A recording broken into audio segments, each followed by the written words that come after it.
اب ہے رکوع. ٹھیک ہے، رکوع قرآن مجید میں آتا ہے وَأَقِيمُوا الصَّلَاةَ وَآتُوا الزَّكَاةَ وَارْكَعُوا مَعَ الرَّاكِعِينَ، اور نماز قائم کرو اور زکوٰۃ دو اور رکوع کرنے والوں کے ساتھ رکوع کرو. اس سے پتہ چلتا ہے کہ رکوع نماز کا ایک بہت اہم رکن ہے. ایک دوسری جگہ پر فرمایا سورۃ الحج، رکوع کرو اور سجدہ کرو اور اپنے رب کی عبادت کرو اور نیکی کرو تاکہ تم کامیاب ہو جاؤ. سورۃ آل عمران میں فرمایا یا مریم اقنتی لربک واسجدی وارکعی مع الراکعین. تو ان سب آیات میں آپ دیکھ رہے ہیں کہ الگ سے رکوع کا ذکر ہے. اے مریم اپنے رب کی فرما بردار بن جاؤ اور سجدہ کرو اور رکوع کرو، رکوع کرنے والوں کے ساتھ. رکوع کا وجوب، سنن النسائی کی روایت ہے، رسول اللہ صلی اللہ علیہ وسلم نے فرمایا تم میں سے کسی کی نماز مکمل نہیں ہوتی جب تک وہ اچھی طرح وضو نہ کرے جس طرح سے اللہ عز و جل نے اسے حکم دیا ہے، پھر اللہ اکبر کہے اور اللہ عز و جل کی حمد اور اس کی بزرگی بیان کرے، ثنا پڑھے اور جو قرآن میں سے آسان ہو وہ پڑھے، یعنی قرات جو اسے اللہ نے سکھایا، جس کی اسے توفیق دی ہے، پھر اللہ اکبر کہہ کر رکوع کرے. رفع یدین نہیں کیا تو نماز ہو جائے گی، رکوع نہیں کیا تو نماز نہیں ہوگی. رکوع نماز کا تیسرا حصہ ہے. ابو ہریرہ رضی اللہ عنہ سے روایت ہے، کہتے ہیں کہ رسول اللہ صلی اللہ علیہ وسلم نے فرمایا نماز کی 3 تہائیاں ہیں، یعنی 3 حصوں میں ہے نماز. 1 تہائی میں طہارت، یعنی 1/3 نماز طہارت ہے، طہارت نہیں تو کیا ہے؟ نماز ہی نہیں. 1 تہائی میں رکوع اور 1 تہائی میں سجود. جس نے اس کو اس کے حق کے ساتھ ادا کیا اس کی نماز قبول کی گئی اور اس کے سب عمل بھی قبول کیے گئے، اور جس کی نماز رد کر دی گئی اس کے سب عمل رد کر دیے گئے. اللہ اکبر، بڑا اہم جملہ ہے، پڑھیے. جس نے اس کو اس کے حق کے ساتھ ادا کیا اس کی نماز قبول کی گئی، قبول کیے گئے، اور جس کی نماز رد کر دی گئی اس کے سب عمل بھی رد کیے. اس کے باقی عمل اس کو فائدہ نہیں دیں گے اگر نمازیں نہیں پوری. اور نماز پوری کا مطلب کیا ہے؟ صحیح وضو اور صحیح رکوع اور صحیح سجود. اتنا اہم ہے یہ حصہ. نبی صلی اللہ علیہ وسلم کا صحابہ کو صحیح رکوع سکھانا. ابن عباس رضی اللہ عنہما سے مروی ہے، کہتے ہیں کہ ایک شخص نے نبی صلی اللہ علیہ وسلم سے نماز کا کوئی مسئلہ دریافت کیا تو رسول اللہ صلی اللہ علیہ وسلم نے اس سے فرمایا اپنے ہاتھوں اور اپنے پاؤں کی انگلیوں کا خلال کرو، یعنی اچھی طرح وضو کرنے کا حکم دیا، کچھ خشک نہ رہے. یعنی انہی میں سے ایک بات اسے یہ بھی کہی کہ تم جب رکوع کرو تو اپنی ہتھیلیوں کو اپنے گھٹنوں پر رکھو یہاں تک کہ تم اطمینان سے رکوع کر لو. ہتھیلیاں کہاں ہوں گی؟ گھٹنوں پر. اور اطمینان سے یعنی ہل جل کے ساتھ نہیں، سکون سے، ٹہراؤ سے رکوع کرنا ہے. رکوع سے 1 گناہ معاف ہونا اور 1 درجہ بلند ہونا. مخارق کہتے ہیں ایک مرتبہ ہم لوگ حج کے ارادے سے نکلے، جب ہم مقام ربضہ میں پہنچے تو میں نے اپنے ساتھیوں سے کہا کہ تم آگے چلو، اور میں خود پیچھے رہ گیا. پھر میں ابو ذر رضی اللہ عنہ کی خدمت میں حاضر ہوا، وہ اس وقت نماز پڑھ رہے تھے. میں نے ان کو طویل قیام اور کثرت سے رکوع و سجود کرتے ہوئے دیکھا. میں نے ان سے اس چیز کا تذکرہ کیا تو انہوں نے فرمایا کہ میں نے اس کو احسن انداز میں ادا کرنے میں کوئی کمی نہیں کی. میں نے رسول اللہ صلی اللہ علیہ وسلم کو یہ فرماتے ہوئے سنا ہے، جو شخص 1 رکوع یا 1 سجدہ کرتا ہے اس کا 1 درجہ بلند ہوتا ہے. سبحان اللہ، اس کا 1 گناہ معاف کر دیا جاتا ہے. قیامت کے دن انسان جس بھی درجے میں ہوگا وہاں تمنا کرے گا کاش 1 دفعہ واپس جاؤں اور رکوع کر کے آؤں اور سجدے کر کے آؤں تاکہ اگلے درجوں میں جا سکوں. اور آج ہم پر نماز بھاری ہوتی ہے، اور اس کے مقابلے میں ہوتی کیا چیزیں ہیں؟ سوشلائزنگ، لوگوں سے بات چیت، کچھ کھانا پینا، اس کا کام، وہ کام، دنیا. اور نماز ہم چھوٹی کر دیتے ہیں، فرض پڑھنا ہی کافی سمجھتے ہیں. رکوع نہ کرنے والے کے لیے وعید. جب ان سے کہا جاتا ہے کہ رکوع کرو تو رکوع نہیں کرتے، اس دن جھٹلانے والوں کے لیے بڑی ہلاکت ہے. کس چیز کو جھٹلانا؟ رکوع، نماز. پھر اس کے بعد وہ کس بات پہ ایمان لائیں گے؟ کیونکہ نماز کو ایمان بھی کہا گیا نا. یعنی اگر یہ نہیں مانتے عبادت کا طریقہ تو پھر اور کون سا طریقہ ہے ان کے پاس؟ رکوع کا طریقہ کرنا کیسے ہے؟ دس از ویری امپورٹنٹ. رفع الیدین کرتے ہوئے رکوع میں جانا. رسول اللہ صلی اللہ علیہ وسلم جب نماز کے لیے کھڑے ہوتے تو بالکل سیدھے کھڑے ہو جاتے اور اپنے دونوں ہاتھ اٹھاتے یہاں تک کہ انہیں اپنے دونوں کندھوں کے برابر لے جاتے. پھر جب آپ رکوع کا ارادہ کرتے تو اپنے دونوں ہاتھ اٹھاتے یہاں تک کہ انہیں اپنے دونوں کندھوں کے برابر لے جاتے. پھر اللہ اکبر کہتے اور رکوع کرتے. ہتھیلیوں کو گھٹنوں پر رکھنا یعنی اللہ اکبر کہتے ہوئے نیچے جانا. ٹھیک ہے، یعنی کھڑے ہیں آپ، تلاوت ختم ہوئی، اللہ اکبر بولتے ہوئے ساتھ نیچے چلے جائیں. پھر ہتھیلیوں کو گھٹنوں پر رکھنا. آپ صلی اللہ علیہ وسلم اپنی دونوں ہتھیلیاں اپنے گھٹنوں پر رکھتے تھے اور صحابہ کو اسی کا حکم دیتے تھے. آپ صلی اللہ علیہ وسلم نے فرمایا جب رکوع کرو تو اپنی ہتھیلیاں اپنے گھٹنوں پر رکھو، نہ اس سے اوپر اور نہ اس سے نیچے. ٹھیک ہے نا، یہ حدیث یہاں تک ختم ہے، گھٹنوں پر رکھو تک ختم ہے، باقی میری وضاحت. ہاتھوں کو گھٹنوں پر رکھنے کا حکم محمد ابن عمرو بن عطا سے روایت ہے کہ وہ نبی صلی اللہ علیہ وسلم کے چند ساتھیوں کے ساتھ بیٹھے ہوئے تھے. اس دوران ہم نے نبی صلی اللہ علیہ وسلم کی نماز کا ذکر کیا تو ابو حمید ساعدی رضی اللہ عنہ نے فرمایا مجھے رسول اللہ صلی اللہ علیہ وسلم کی نماز تم سب سے زیادہ یاد ہے. میں نے آپ کو دیکھا کہ آپ نے تکبیر کہی تو آپ اپنے دونوں ہاتھ کندھوں کے برابر لے گئے اور جب آپ نے رکوع کیا تو دونوں ہاتھ اپنے گھٹنوں پہ جما لیے، پھر اپنی کمر کو جھکا لیا. مصعب بن سعد سے روایت ہے، وہ کہتے ہیں میں نے ایک دفعہ اپنے والد سعد بن ابی وقاص کے پہلو میں نماز پڑھی تو میں نے اپنی دونوں ہتھیلیوں کو ملا کر اپنی دونوں رانوں کے درمیان میں رکھ لیا، دو ٹانگوں کے بیچ میں. مجھے میرے والد نے اس فعل سے منع فرمایا اور کہا ہم پہلے ایسے کیا کرتے تھے، پھر ہمیں ایسا کرنے سے روک دیا گیا اور ہمیں حکم دیا گیا کہ دوران رکوع اپنے ہاتھ گھٹنوں کے اوپر رکھا کریں. گھٹنوں کو مضبوطی سے پکڑنا اور بازو تان کر رکھنا، یعنی بازو اچھی طرح کھینچ کے رکھنا. عباس بن سہل نے کہا کہ ابو حمید، ابو اسید اور سہل بن سعد اور محمد بن مسلمہ رضی اللہ عنہم جمع تھے تو انہوں نے رسول اللہ صلی اللہ علیہ وسلم کی نماز کا ذکر کیا تو ابو حمید نے کہا میں رسول اللہ صلی اللہ علیہ وسلم کی نماز کے بارے میں تم سب سے زیادہ جانتا ہوں، اور اس حدیث میں سے کچھ حصہ بیان کیا. کہا پھر آپ صلی اللہ علیہ وسلم نے رکوع کیا اور اپنے ہاتھوں کو اپنے گھٹنوں پر رکھا گویا انہیں پکڑے ہوئے ہوں، یعنی ایسا نہیں کہ ہاتھ اکڑا کے بس ٹچ کرنا ہے بلکہ گھٹنوں کو پکڑ لینا ہے. اور اپنے ہاتھوں کو تانت بنایا، یعنی تانت بنایا کہ مطلب ہاتھ سے مراد یہ حصہ ہے، یعنی ایسے کھینچ کے رکھا.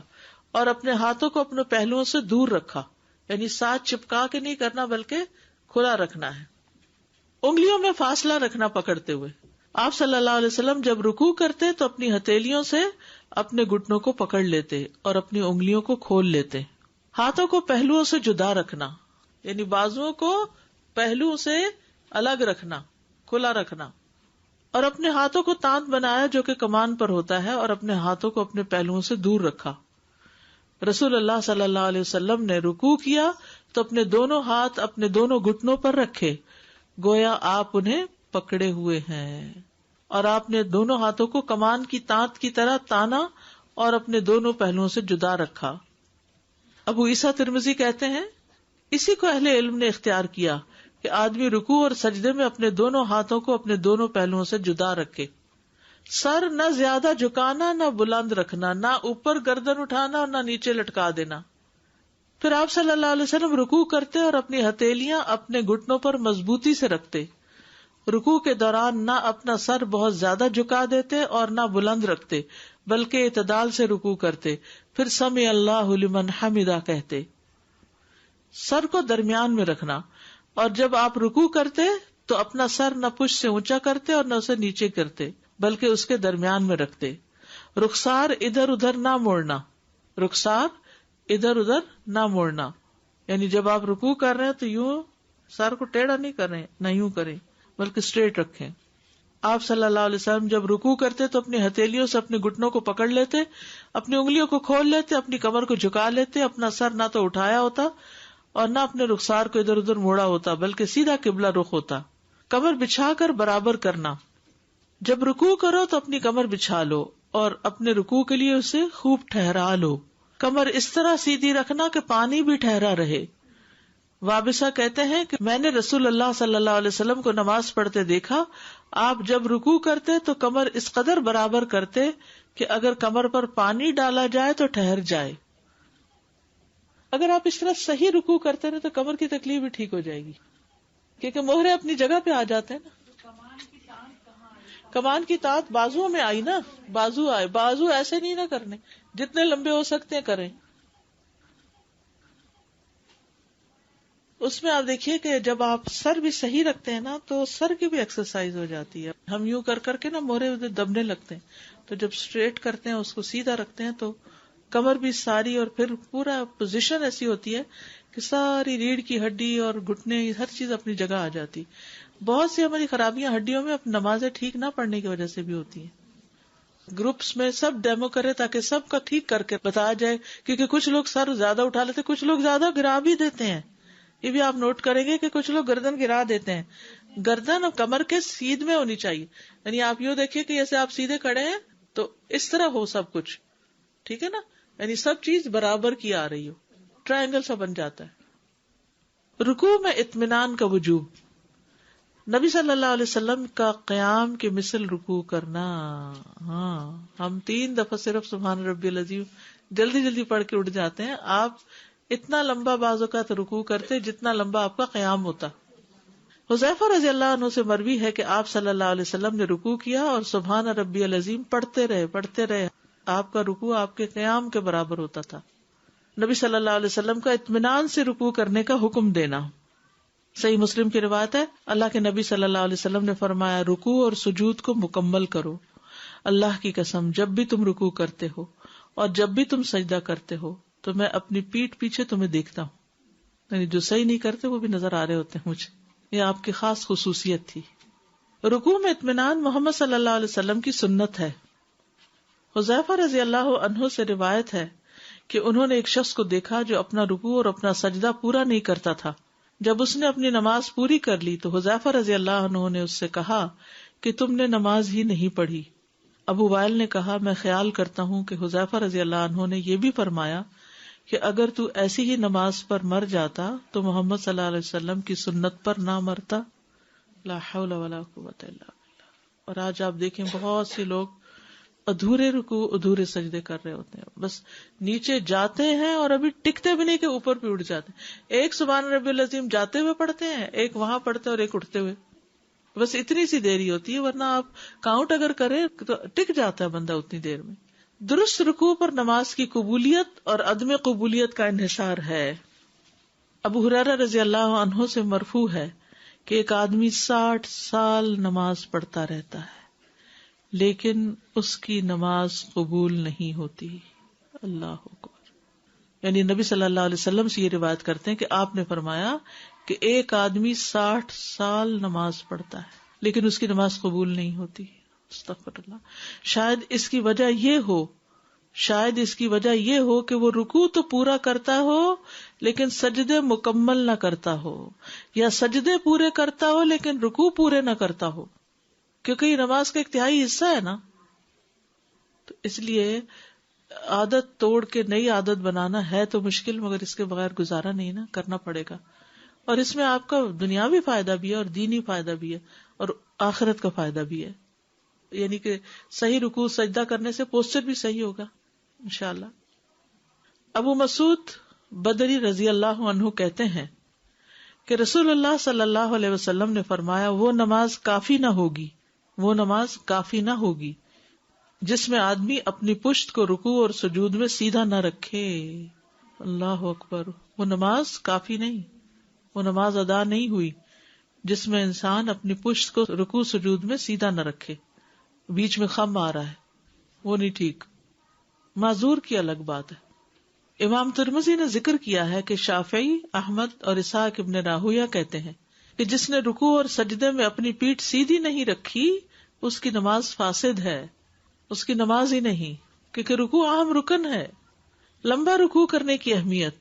رسول اللہ صلی اللہ علیہ وسلم نے فرمایا، بندہ جب نماز کے لیے کھڑا ہوتا ہے تو اس کے سارے گناہ لا کر اس کے کندھے پر رکھ دیے جاتے ہیں، اور جب وہ رکوع یا سجدہ کرتا ہے تو اس سے اس کے گناہ گر جاتے ہیں. رکوع کو مکمل کرنا. زید بن اسلم سے روایت ہے، انہوں نے کہا ہم انس بن مالک کے پاس گئے، آپ نے فرمایا تم نے نماز پڑھ لی؟ ہم نے کہا ہاں۔ آپ نے لونڈی سے فرمایا میرے لیے وضو کا پانی لاؤ۔ پھر فرمایا میں نے کسی ایسے امام کے پیچھے نماز نہیں پڑھی جو تمہارے اس امام یعنی عمر بن عبدالعزیز سے بڑھ کر رسول اللہ صلی اللہ علیہ وسلم جیسی نماز پڑھتا ہو۔ زید نے کہا عمر بن عبدالعزیز رکوع اور سجدہ مکمل کرتے تھے اور قیام اور قعود ہلکا کرتے تھے۔ رکوع اور سجدہ مکمل کرتے اور قیام اور قعود ہلکا کرتے، یعنی قیام بہت لمبا اور رکوع پھر بہت چھوٹا نہیں ہوتا تھا بلکہ بیلنس رکھتے تھے، اور قعود یعنی التحیات، ہر عضو اپنی جگہ پر آنے تک رکنا، ہر جوڑ اپنے جوڑ میں آ کے ٹک جائے۔ بس جب تم رکوع کرو تو اپنی ہتھیلیوں کو اپنے گھٹنوں پر رکھو، پھر اپنی انگلیوں کو کھولو، اتنا رکو کہ ہر عضو اپنی جگہ پہ آ جائے، یعنی ٹک جاؤ تم۔ جوڑوں کا رکوع کی جگہ پر مطمئن ہو جانا۔ سنن النسائی کی روایت ہے تم میں سے کسی کی نماز مکمل نہیں ہوتی یہاں تک کہ وہ اچھی طرح وضو نہ کرے، جس طرح سے اللہ عز و جل نے اسے حکم دیا ہے، پھر اللہ عز و جل کی بڑائی بیان کرے اور اس کی حمد اور اس کی بزرگی بیان کرے، ثنا پڑھے اور جو قرآن میں سے آسان ہو وہ پڑھے جو اسے اللہ نے سکھایا ہے اور جس کی اسے توفیق دی ہے، پھر اللہ اکبر کہہ کر رکوع کرے اور اپنے دونوں ہاتھوں کو اپنے دونوں گھٹنوں پر رکھے حتیٰ کہ اس کے جوڑ مطمئن ہو جائیں اور وہ اپنی موجود جگہ پر ٹھہر جائیں۔ تو اصل چیز کیا ہے کہ ہر جوڑ ٹھہر جائے، آپ رک جائیں۔ سنن نبی داؤد کی روایت ہے پھر رکوع کرے حتیٰ کہ اس کے جوڑ اطمینان سے ٹک جائیں۔ پھر جلدی جلدی رکوع نہ کرنا، اس کے بارے میں حدیث میں آتا ہے، صحیح ابن خزیمہ کی روایت ہے ابو عبداللہ اشعری سے کہ رسول اللہ صلی اللہ علیہ وسلم نے اپنے صحابہ کو نماز پڑھائی، پھر ان کے ایک گروہ میں بیٹھ گئے۔ ایک آدمی آیا، وہ کھڑا ہوا اور کھڑا ہو کر نماز پڑھنے لگا، تو وہ رکوع کرتا تھا اور اپنے سجدوں میں ٹھونگے مارتا تھا، بس یعنی ہاتھ رکھا ایک دفعہ کیا اور پھر ہلکا سا ہاتھ پیچھے کیا اور پوری طرح گھٹنوں پہ رکھا ہی نہیں، دوبارہ نیچے مار دیا۔ تو نبی صلی اللہ علیہ وسلم نے فرمایا کیا تم لوگ اس کو دیکھ رہے ہو جو ایسی نماز پڑھ رہا ہے؟ جو شخص اس حالت میں مر گیا وہ اس حالت میں مرے گا کہ محمد کی ملت پر نہ ہوگا صلی اللہ علیہ وسلم، یعنی ایسی نماز قبول ہی نہیں۔ یہ شخص اس طرح اپنی نماز میں ٹھونگے مار رہا ہے جیسے کوا خون میں ٹھونگے مارتا ہے۔ تو وہ شخص جو رکوع کرتا ہے اور اپنے سجدے میں ٹھونگے مارتا ہے، اس کی مثال ایسے بھوکے شخص کی ہے جو 1 یا 2 کھجوریں کھائے تو یہ اس کے کیا کام آئیں گی۔ پس اچھی طرح وضو کیا کرو، ایڑیوں کے لیے آگ کا عذاب ہے، رکوع اور سجدے کو مکمل کیا کرو۔ پھر صحیح ترغیب و ترہیب کی روایت ہے کہ مرغے کی طرح ٹھونگے مارنے سے بچا جائے۔ ابو ہریرہ کہتے ہیں میرے خلیل نے مجھے 3 باتوں کی وصیت فرمائی اور 3 باتوں سے منع کیا۔ جن 3 باتوں سے منع فرمایا وہ یہ ہیں، نماز میں مرغے کی طرح ٹھونگے نہ ماروں اور کتے کے بیٹھنے کی طرح نہ بیٹھوں ہاتھ پھیلا کے، اور لومڑی کی طرح ادھر ادھر نہ دیکھوں۔ رکوع پورا نہ کرنے والے کی نماز ہی نہیں ہے، یعنی اگر کوئی کھڑا ہوا اور اس نے بس ایسے ہی جھٹکا مار کے کھڑا ہو کے پھر نیچے چلا گیا، نماز ہی نہیں ہے۔ علی بن شیبان سے مروی ہے، انہوں نے بیان کیا کہ ایک مرتبہ وہ کسی وفد کے ساتھ رسول اللہ صلی اللہ علیہ وسلم کی خدمت میں حاضر ہوئے۔ کہتے ہیں کہ ہم نے نبی صلی اللہ علیہ وسلم کے پیچھے نماز پڑھی۔ آپ نے کنکھیوں سے دیکھا کہ ایک آدمی نے رکوع اور سجود میں اپنی کمر کو سیدھا نہیں کیا تھا، یعنی سائڈ سے آپ کو نظر آ گیا۔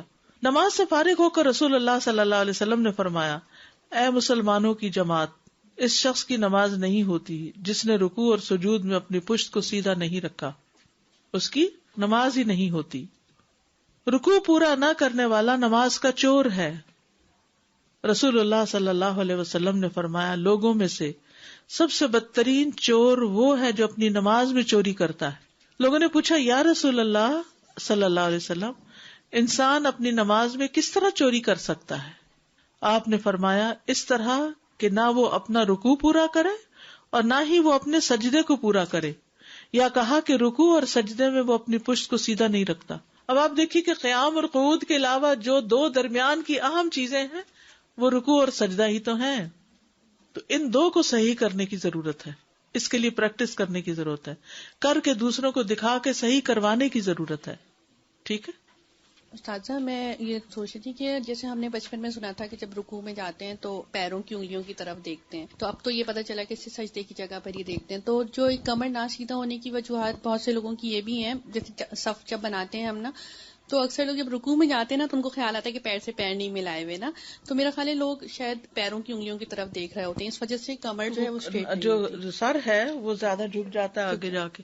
جب آپ سیدھا نیچے ہی دیکھ رہے تھے، سامنے سجدے کی جگہ پہ دیکھ رہے ہوتے ہیں یا سامنے ہی نیچے دیکھ رہے ہوتے ہیں، تو پھر سر ٹھیک جگہ پہ رہتا ہے. جیسے ابھی ہم نے پڑھا کہ رکوع اگر مکمل نہیں تو نماز نہیں ہوتی، تو میں جماعت کے ریفرنس سے پوچھ رہی ہوں کہ پیچھے میرے ہسبینڈ سے بات ہو رہی تھی، تو جیسے نماز نبی صلی اللہ علیہ وسلم میں ہم نے پڑھا کہ سورہ فاتحہ اگر آپ کو نہیں ملی تو رکعت نہیں آپ کو ملی. تو انہوں نے امام صاحب سے پوچھا ہمارے لوکل مسجد کے، تو انہوں نے یہ کہا کہ اگر رکوع نہیں ملا آپ کو تو آپ کی رکعت رہ گئی آپ کی. تو اس میں مجھے سمجھ نہیں آ رہی. ان کو کل لیکچر سنا تھا آپ نے، وہ سن لیجیے، اس میں جواب موجود ہے کہ سورۃ الفاتحہ پڑھنا جو ہے وہ حدیث ہے کہ جس نے سورۃ فاتحہ نہیں پڑھی تو اس کی نماز کیا ہے؟ فہی خداج، ناقص. السلام علیکم. آپ نے کہا کہ رکوع کے بغیر نماز نہیں ہوتی، لیکن اگر کبھی دوسری رکعت میں ایسا ڈاؤٹ ہو جائے کہ پہلی رکعت میں رکوع کیا یا نہیں کیا، تو پھر اس طریقے سے نماز ایک رکعت اور پڑھ لے، ایک رکعت ایکسٹرا پڑھ لے اور سجدہ سہو کر لے، کیونکہ بھول ہو گئی، شک پڑ گیا. استاذہ بچے جب چھوٹے ہوتے ہیں بہت سپیڈ سے نماز پڑھتے ہیں اور یہ بھی کہتے ہیں کہ اماں نہ دیکھے ہمیں، تو ایک حل جو اس میں نظر آ رہا ہے کہ انشاءاللہ ان کو ڈائریکٹلی یہ حدیث ہی پڑھائی جائے. جی بالکل. سادہ بچوں ہی کی نماز کے حوالے سے ایک مرتبہ ایک کلاس میں ہم نے بچوں کو پریکٹس کروائی تھی کہ اپنی بیگ کو کیسے اسٹریٹ رکھیں. تو یہ واٹر باٹل جو ہے وہ رکھنے کا بہت فائدہ ہوا تھا ان کی بیگس پہ ہم نے پانی کا ذکر آتا ہے جی بالکل. تو سب اپنے گھر جا کے رکوع کر کے اپنے کسی کو کہہ کے رکھو اس گلاس پانی کا. استاذہ میں اس وقت سے یہ سوچ رہی تھی کہ یہ سب جو جتنے بھی ہم گاڑی یہاں چلاتے ہیں تو یہاں پر ہوتا ہے کہ سٹاپ سائن پہ آپ نے پورے اطمینان کے ساتھ رکنا ہے، اور رسول اللہ صلی اللہ علیہ وسلم ہمیں بار بار فرما چاہے رہے ٹریفک ہے یا نہیں ہے آپ کو رکنا ہی رکنا ہے. رسول اللہ صلی اللہ علیہ وسلم ہمیں بار بار فرما رہے کہ رکنا ہے، تو ہم کہتے چل جان دے. رکوع کی دعائیں. رکوع میں اللہ کے لیے تعظیمی کلمات ادا کرنا. رسول اللہ صلی اللہ علیہ وسلم نے فرمایا مجھے رکوع یا سجدہ کرتے ہوئے قرآن کی قرات سے منع کیا گیا ہے. یہ اہم بات یاد رکھنے کی ہے، یعنی رکوع میں آپ نے کوئی سورت نہیں پڑھنی، سجدے میں سورت نہیں پڑھنی. تو رکوع میں تو اپنے رب عز و جل کی عظمت بیان کرو اور سجود میں دعا مانگنے میں خوب زور صرف کرو کہ تمہارے لیے قبول کی جائے گی. سبحان ربی العظیم پڑھنا. حذیفہ رضی اللہ عنہ سے مروی ہے، کہتے ہیں کہ ایک مرتبہ میں نے رسول اللہ صلی اللہ علیہ وسلم کے ساتھ نماز پڑھی، آپ اپنے رکوع میں سبحان ربی العظیم کہتے رہے. رب کی تقدیس بیان کرنا. عائشہ رضی اللہ عنہا سے روایت ہے، انہوں نے خبر دی کہ رسول اللہ صلی اللہ علیہ وسلم اپنے رکوع اور اپنے سجود میں سبوح قدوس رب الملائکۃ والروح پڑھا کرتے تھے. کیا ہے یہ؟ سبوح قدوس رب الملائکۃ والروح. یہ رکوع میں پڑھتے تھے آپ. رب کی وحدانیت کا اقرار کرنا. ابن جریج سے روایت ہے، کہتے ہیں کہ میں نے عطا سے کہا کہ آپ رکوع میں کیا کہتے ہیں؟ انہوں نے کہا سبحانک و بحمدک لا الہ الا انت. مجھے ابن ابی ملیکہ نے عائشہ رضی اللہ عنہا سے روایت بیان کی ہے، وہ فرماتی ہیں میں نے ایک رات نبی صلی اللہ علیہ وسلم کو اپنے پاس نہ پایا تو میں نے گمان کیا کہ آپ اپنی دوسری عورتوں کے پاس چلے گئے ہیں، تو میں نے ڈھونڈنا شروع کیا. واپس آئی تو آپ کو رکوع کرتے ہوئے یا سجدہ کرتے ہوئے پایا. آپ وضو کرنے گئے ہوں گے اور آپ فرما رہے تھے سبحانک و بحمدک لا الہ الا انت. تو میں نے کہا میرے ماں باپ آپ پر فدا ہوں، میں کس گمان اور خیال میں تھی اور آپ کس کام میں مصروف ہیں. اللہ کی تسبیح و تعریف بیان کرنا اور اس سے بخشش مانگنا. حضرت عائشہ سے روایت ہے، کہتی ہیں کہ جب سے نبی صلی اللہ علیہ وسلم پر اذا جاء نصر اللہ والفتح نازل ہوئی، میں نے آپ کو کسی نماز میں نہیں دیکھا کہ آپ نے یہ دعا نہ پڑھی ہو، سبحانک ربی و بحمدک اللہم اغفر لی، سبحانک ربی و بحمدک اللہم اغفر لی. پاک ہے تو اے میرے رب اور ساتھ تیری تعریف کے، اے اللہ مجھے بخش دے. حضرت عائشہ سے مروی ہے، کہتی ہیں کہ نبی صلی اللہ علیہ وسلم اپنے رکوع اور اپنے سجدے میں کہتے تھے سبحانک اللہم ربنا و بحمدک اللہم اغفر لی. حضرت عائشہ سے روایت ہے، کہتی ہے کہ رسول اللہ صلی اللہ علیہ وسلم وفات سے پہلے یہ کلمات کثرت سے فرمایا کرتے تھے، سبحانک و بحمدک استغفرک و اتوب الیک. فرماتی ہیں میں نے عرض کیا یا رسول اللہ یہ کلمات کیا ہیں؟ میں دیکھتی ہوں کہ آپ نے ان کو کہنا شروع کر دیا ہے. تو آپ نے فرمایا میرے لیے میری امت میں ایک علامت مقرر کی گئی ہے، جب میں اس کو دیکھ لوں تو یہ کہوں، اور وہ ہے اذا جاء نصر اللہ والفتح. آخر تک میں کیا ہے؟ فسبح بحمد ربک واستغفرہ. تو اس لیے میں نے سبحانک و بحمدک استغفرک و اتوب الیک پڑھنا شروع کیا ہے.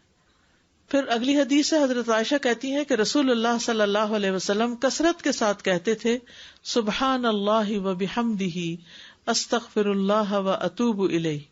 فرماتی ہیں میں نے عرض کیا یا رسول اللہ میں آپ کو دیکھتی ہوں کہ آپ کثرت کے ساتھ سبحان اللہ و بحمدہ استغفر اللہ و اتوب الیہ پڑھتے ہیں.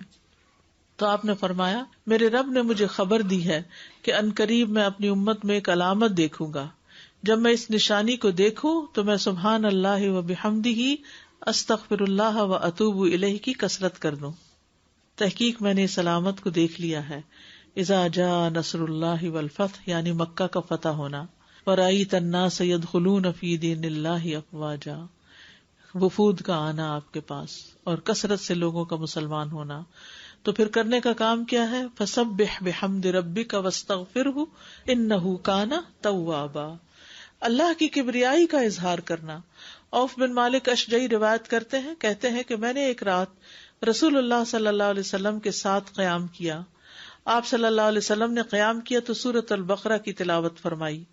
آپ صلی اللہ علیہ وسلم جس رحمت کی آیت سے گزرتے وہاں ٹھہرتے اور سوال کرتے، اور جس عذاب کی آیت سے گزرتے وہاں ٹھہرتے اور پناہ مانگتے. کہتے ہیں کہ پھر آپ نے اپنے قیام کی مقدار کے برابر رکوع کیا، جتنا کھڑے ہوئے اتنا رکوع کیا. اور کیا پڑھا تھا قیام میں؟ کون سی سورت؟ اللہ اکبر. تو قیام کے بعد پھر رکوع کتنا لمبا ہوگا سوچ بھی نہیں سکتے. ہم تو شاید گری پڑے بے ہوش ہو کے. آپ کی ہمت کتنی زیادہ تھی. آپ صلی اللہ علیہ وسلم اپنے رکوع میں یہ دعا پڑھتے سبحان ذی الجبروت والملکوت والکبریاء والعظمت. یعنی جسے کہتے ہیں نا حقیقی معنوں میں اللہ سبحانہ تعالیٰ سے محبت اور اس کا پھر اظہار بھی. ہم صرف زبانی محبت کے دعوے کرتے ہیں، حقیقی اظہار نہیں کرتے. وہ کرتے نہیں جس سے پتہ چلے کہ واقعی محبت کیا ہوتی. اپنے اعضاء کو جھکانا. علی بن ابی طالب رضی اللہ عنہ رسول اللہ صلی اللہ علیہ وسلم سے روایت کرتے ہیں کہ جب آپ رکوع میں جاتے تو فرماتے اللہم لک رکعت و بک آمنت و لک اسلمت خشع لک سمعی و بصری و مخی و عظمی و عصبی. اپنے خون و گوشت میں خشیت لانا. جابر بن عبداللہ نبی صلی اللہ علیہ وسلم سے روایت کرتے ہیں کہ آپ صلی اللہ علیہ وسلم جس وقت رکوع کرتے تو فرماتے اللہم لک رکعت و بک آمنت و لک اسلمت و علیک توکلت انت ربی خشع سمعی و بصری و دمی و لحمی و عظمی و عصبی للہ رب العالمین.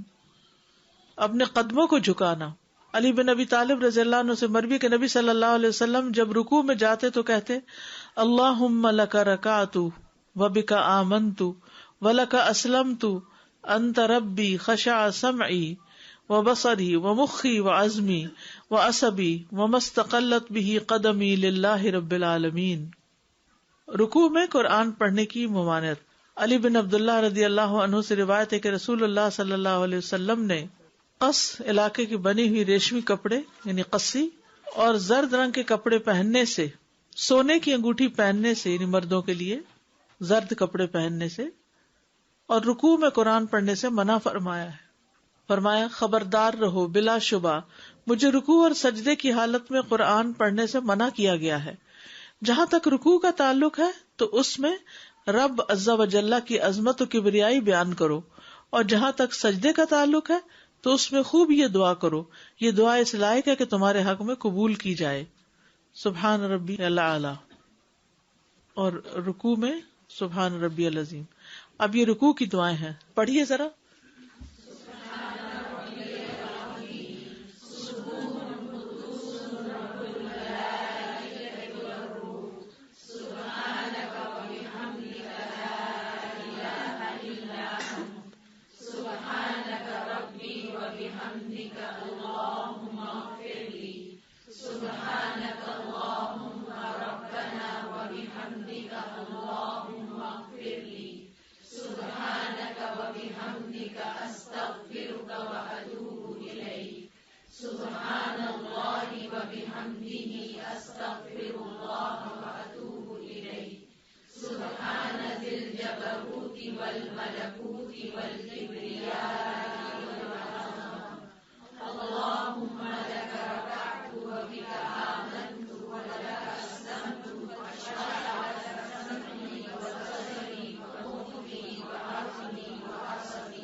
وآخر دعوانا ان الحمد للہ رب العالمین. ان دعاؤں میں سے اگر ساری یاد نہ بھی کر سکیں تو کچھ دعائیں ضرور یاد کر لیں. جزاکم اللہ خیرا. سبحانک اللہم وبحمدک اشہد ان لا الہ الا انت استغفرک واتوب الیک. السلام علیکم ورحمۃ اللہ وبرکاتہ.